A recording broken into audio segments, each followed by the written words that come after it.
UPSC की civil service परीक्षा में इस बार उत्तराखंड की बेटियों का दबदबा रहा है, जिसमें रुद्रपुर की रहने वाली गरिमा नरूला ने भी अपना हुनर का लोहा मनवाते हुए 39वीं रैंक हासिल कर प्रदेश का गौरव तो बढ़ाया ही, साथ ही रुद्रपुर शहर का नाम भी रोशन कर दिया है।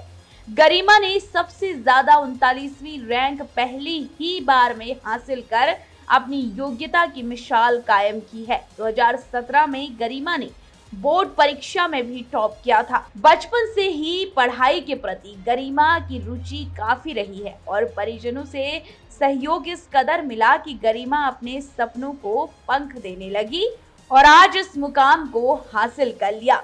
वहीं मंडलायुक्त दीपक रावत ने यूपीएससी परीक्षा में पहले ही प्रयास में 39वीं रैंक प्राप्त करने वाली गरिमा नरूला उनके पिता और माता से उनके निवास स्थान ईश्वर कॉलोनी रुद्रपुर पहुंचकर बुके देकर शुभकामनाएं और बधाई दी।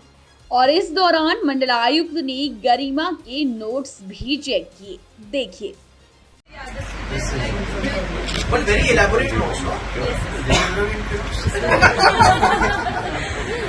Very elaborate notes. This is culture.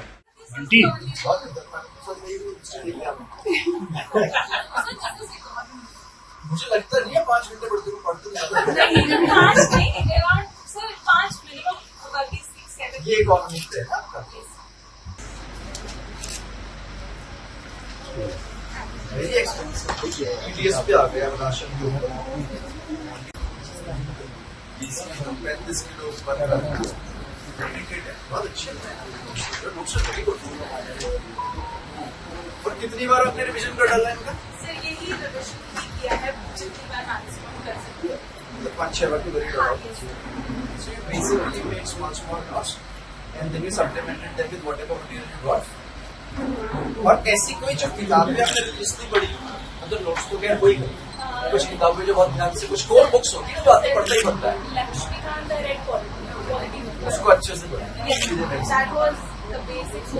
मंडलायुक्त ने सभी छात्र छात्राओं के लिए कहा कि जरूरी नहीं है कि हम बड़े बड़े शहरों में जाकर ही परीक्षाओं की तैयारी करें, तभी हम सफल होंगे। अगर मन में ठान ले कि हमें अपने लक्ष्य को प्राप्त करना ही है तो कोई भी काम मुश्किल नहीं है।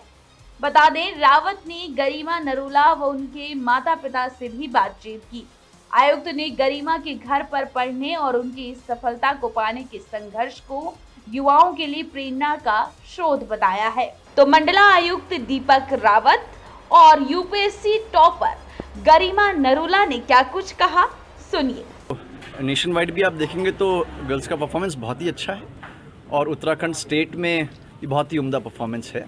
और एक और हाईलाइट करने वाली बात ये है कि जो बच्चे तैयारी कर रहे जैसे गरिमा के केस में है या फिर हल्द्वानी में भी मैं अभी गया था वहाँ पे दीक्षिता के केस में, तो छोटे टाउन्स में जो बच्चे रह रहे हैं खुद से तैयारी कर रहे हैं, छोटे टाउन्स में रह के ही। कोचिंग भी अगर कोई कर रहा है तो वो ऑनलाइन कर रहा है। और जैसे आपके केस में तो सोशियोलॉजी एक सब्जेक्ट आपका है, आपने खुद ही उसको पढ़ लिया। बहुत एनकरेजिंग ट्रेंड है और इससे और जो यंगस्टर्स हैं और जो हमारे यूथ हैं जो एस्पिरेंट्स हैं उनको बहुत इंस्पिरेशन मिलता है। और इस बात को भी जो लोग कहते हैं कि आप बड़े शहरों में चले जाइए, वहीं पे कोचिंग करिए गिनी चुनी तभी आपका सिलेक्शन होगा, ये गलत। बहुत अच्छा महसूस कर रही हूँ और ये मेरे लिए बहुत खुशी का मौका है। And also I am very grateful कि भगवान ने मुझे इतनी अच्छी अपॉर्चुनिटी दी और मैं कोशिश करूँगी, अपना बेस्ट ट्राई करूँगी कि अपनी रिस्पॉन्सिबिलिटीज़ बहुत अच्छे से और ऑनेस्टी से निभाऊँ। Thank you so much. Youngers को क्या मैसेज? ये मैसेज देना चाहूँगी कि जर्नी लंबी है और सक्सेस फेलियर्स पार्ट हैं इस जर्नी के, तो कोशिश करिए, पॉजिटिव रहिए। That's all. आपको बता दें, इस बार यूपीएससी में कुमाऊं से लेकर गढ़वाल तक बेटियों ने परचम लहराया है। यूपीएससी में उत्तराखंड के उधम सिंह नगर जिले के रुद्रपुर की ईश्वर कॉलोनी निवासी गरिमा ने तो पहले ही प्रयास में यूपीएससी की परीक्षा में ऑल इंडिया में 39वीं रैंक हासिल कर दी और चमोली जिले की कर्णप्रयाग तहसील के सिमली क्षेत्र स्थित बागड़ी गांव की रहने वाली मुद्रा गरोला ने भी 53वीं रैंक हासिल की है।